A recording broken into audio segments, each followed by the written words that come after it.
பாஜக அதிமுக கூட்டணி உருவான நாளில் இருந்து முதல்வரின் உருவமே மாறிவிட்டது.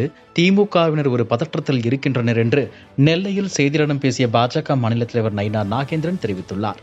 பாஜக அதிமுக கூட்டணி உருவான நாளில் இருந்து முதலமைச்சரின் உருவமே மாறிவிட்டது. திமுகவினர் பதற்றத்தில் இருக்கின்றனர். 4 ஆண்டு காலமாக மக்களுக்கு அவர்கள் ஏதும் செய்யவில்லை. தேர்தலுக்காகத்தான் மகளிர் உரிமை தொகை திட்டத்தை பயன்படுத்துகிறார்கள். அரசு பணத்தை தேர்தலுக்காக செலவிடுவதுதான் இந்த திட்டம். இதனால் தான் இந்த திட்டத்தை தடை பண்ணியிருப்பாங்க என்று கூறினார்.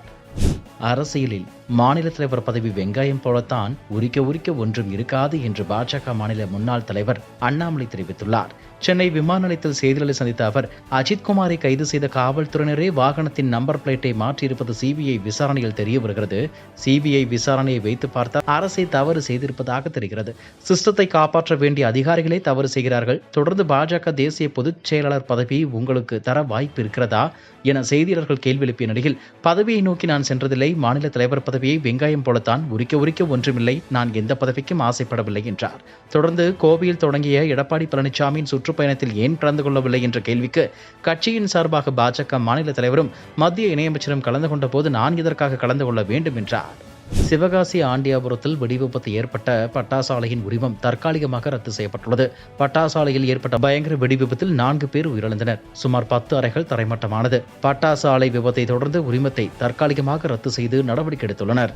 கேரள முன்னாள் முதலமைச்சர் அச்சுதானந்தன் வயது மூப்பு காரணமாக பொது வாழ்க்கையில் இருந்து விலகி ஓய்வில் இருந்தார். ஏற்கனவே பக்கவாதத்தால் பாதிக்கப்பட்டு திருவனந்தபுரம் தனியார் மருத்துவமனையில் சிகிச்சை பெற்று வந்தார். இந்நிலையில் திருவனந்தபுரம் மருத்துவமனையில் உள்ள அச்சுதானந்தன் உடல்நலன் குறித்து முதலமைச்சர் பினராயி விஜயன், மார்க்சிஸ்ட் மாநில செயலாளர் கோவிந்தன் ஆகியோர் நேரில் சந்தித்தனர். அப்பொழுது அவரது உடல்நிலை மிகவும் கவலைக்கிடமாக இருப்பதாக கூறப்பட்டது.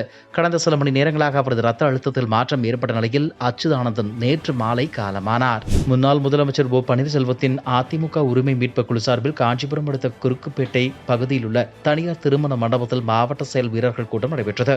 நிகழ்ச்சியில் மாவட்ட செயலாளர் RB ரஞ்சித் குமார் 10 தீர்மானங்களை நிறைவேற்றி பேசினார். அப்போது அதிமுகவுடன் இணைவதற்கான அனைத்து வகையான போராட்டங்களை நாங்கள் முன்னெடுத்து விட்டோம். ஆனால் இறுதியாக இது குறித்து முடிவெடுக்கும் அதிகாரம் எடப்பாடி பழனிசாமிக்கு மட்டுமே உள்ளது. ஆகையால் எடப்பாடியார் காலிலே கூட விழுகிறோம். எங்களை தயவு செய்து சேர்த்துக் கொள்ளுங்கள். அதிமுகவுடன் OPS இணைத்துக் கொள்ளாமல் போனால் வரும் 2026 3 எழுத்து உள்ள கட்சிதான் தமிழகத்தில் ஆட்சி அமைக்கும் என்று பேசினார்.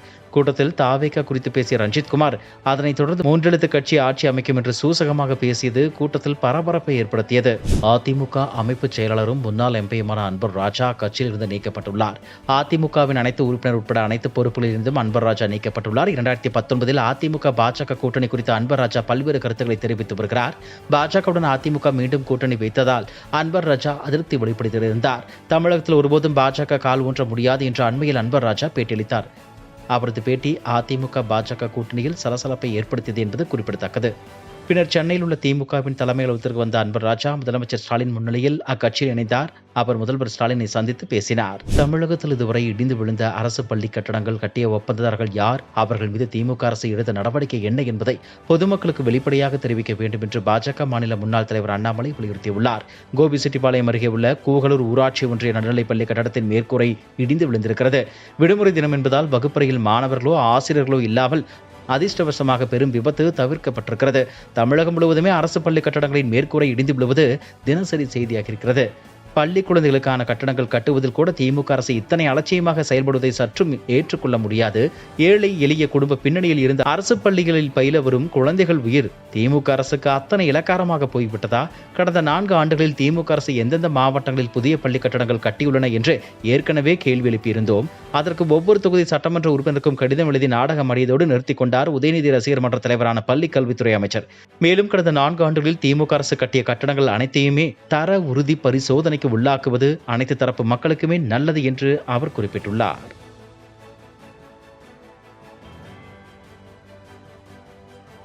இதுபோன்ற செய்திகளை மேலும் தெரிந்து கொள்ள எங்களது YouTube, Facebook மற்றும் Twitter ஆப்களை சப்ஸ்கிரைப் செய்யவும்.